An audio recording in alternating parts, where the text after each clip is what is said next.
Pak Ustadz, ya ampun.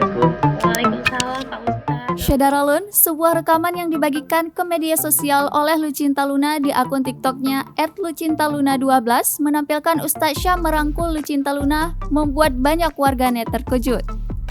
Momen itu direkam Lucinta Luna saat melakukan siaran live di Instagramnya. Siaran live-nya itu dilakukan usai mengisi acara di sebuah stasiun televisi swasta. Sesaat dia hendak mengakhiri live Instagramnya, tiba-tiba Ustadz Syam berjalan dari belakang Lucinta Luna dan menghampirinya. Dengan akrabnya, Ustadz Syam langsung merangkul Lucinta Luna.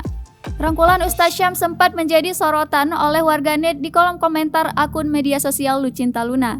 Namun sorotan itu mendadak hilang karena warganet langsung berpikir jernih ketika mengingat bahwa Lucinta Luna sejatinya adalah laki-laki.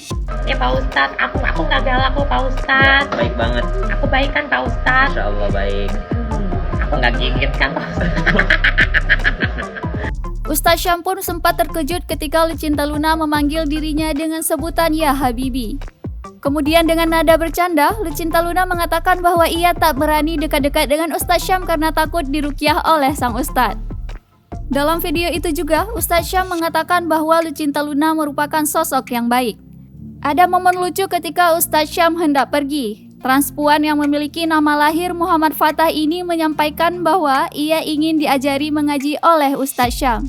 Sang Ustadz pun memperboleh Lucinta Luna diajari mengaji olehnya asalkan memakai peci ketika mengaji. Lucinta Luna pun langsung merespon dengan suara laki-lakinya bahwa ia tidak ingin memakai peci, namun lebih ingin memakai mukena. Ini Pak Ustadz nih yang baik banget sama aku. Pak Ustadz ngajak aku ngaji ya nanti ya. Makasih Pak Peci Ustadz. tapi Oh pakai peci sih. kenal lah.